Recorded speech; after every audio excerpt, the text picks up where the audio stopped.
दोस्तों मेरे चैनल सुख समृद्धि उपाय में आपका हार्दिक स्वागत है। दोस्तों आज मैं आपको बहुत ही रोचक कहानी सुनाऊंगी माँ लक्ष्मी की और विष्णु भगवान की। बहुत अच्छी कहानी लगेगी, पूरी ज़रूर सुनना। तो बढ़ते हैं अपनी कहानी की तरफ और लाइक सब्सक्राइब जरूर कर दीजिएगा जिससे आगे वीडियो मिलती रहे और कमेंट में जय माँ लक्ष्मी जरूर लिखिएगा।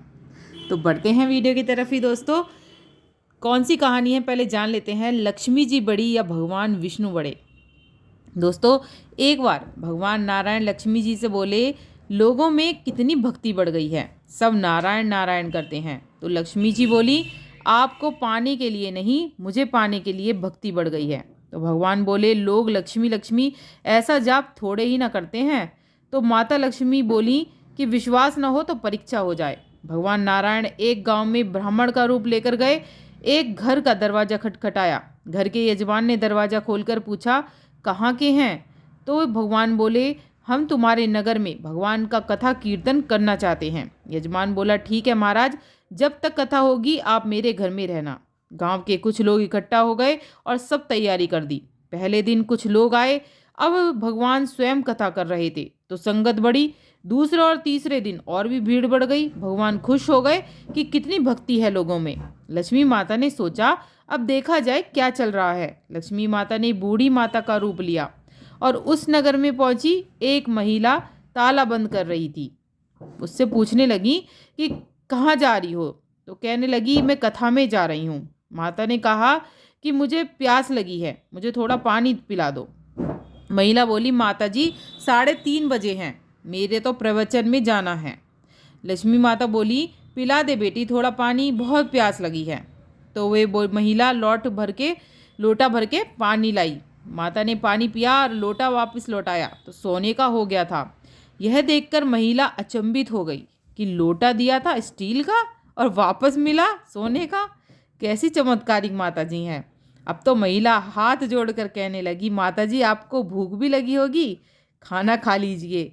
ये सोचा कि खाना खाएंगी तो थाली कटोरी चम्मच गिलास आदि भी सोने के हो जाएंगे। माता लक्ष्मी बोली, तुम जाओ बेटी, तुम्हारा प्रवचन का टाइम हो गया।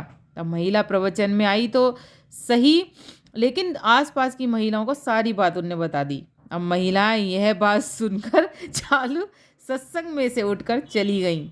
अगले दिन से कथा में लोगों की संख्या कम हो गई। तो भगवान ने पूछा कि लोगों की संख्या कैसे कम हो गई?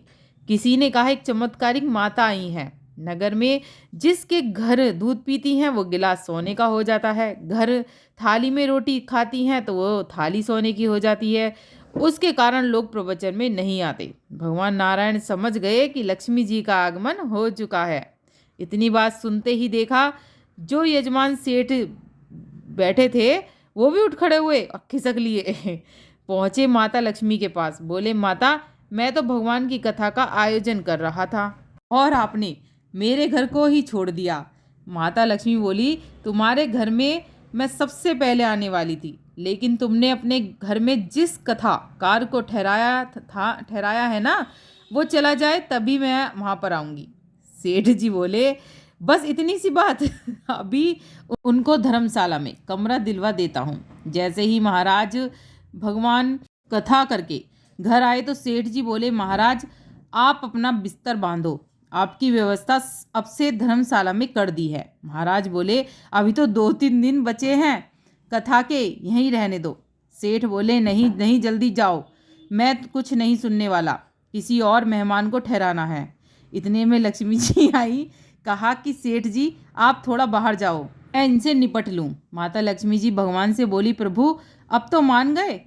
भगवान नारायण बोले, हाँ लक्ष्मी, तुम्हारा प्रभाव तो है, लेकिन एक बात तुमको मेरी माननी पड़ेगी कि तुम तब आई जब संत के रूप में मैं यहाँ आया। संत यहाँ कथा करेंगे, वहाँ लक्ष्मी तुम्हारा निवास जरूर होगा। यह कहकर नारायण भगवान ने वहाँ से बैकुंठ के लिए विदाई ली। अब प्रभु के जाने के बाद अगले दिन सेठ के घर सभी गांव वालों की भीड़ हो गई। सभी चाहते थे कि यह माता सभी के घरों में 2 बारी बारी आए, पर क्या लक्ष्मी माता ने सेठ और बाकी सभी गांव वालों को कहा कि अब मैं भी जा रही हूँ। सभी कहने लगे, माता ऐसा क्यों, क्या हमसे कोई भूल हो गई है? माता ने कहा, मैं वहीं रहती हूँ जहाँ नारायण का वास होता है। आपने नारायण को तो निकाल दिया, फिर मैं कैसे रह सकती हूँ? और वे चली गईं। शिक्षा इससे ये मिलती है, जो लोग केवल माता लक्ष्मी की पूजा करते हैं भगवान नारायण से दूर हो जाते हैं। अगर हम नारायण की पूजा करते हैं तो लक्ष्मी तो वैसे ही पीछे पीछे आ जाएंगी, क्योंकि वो उनके बिना नहीं रह सकती। जहाँ परमात्मा की याद है वहाँ लक्ष्मी का वास है। केवल लक्ष्मी जी के पीछे भागने वालों को ना माया मिलती है ना ही राम। ज्ञान बांटने से बढ़ता है और केवल अपने पास रखने से खत्म हो जाता है। वीडियो कैसी लगी जरूर बताइएगा। अच्छी लगी हो तो लाइक सब्सक्राइब जरूर कर दीजिएगा, जिससे आगे वीडियो मिलती रहे। कमेंट में जय माँ लक्ष्मी जरूर लिखिएगा दोस्तों। जय माँ लक्ष्मी।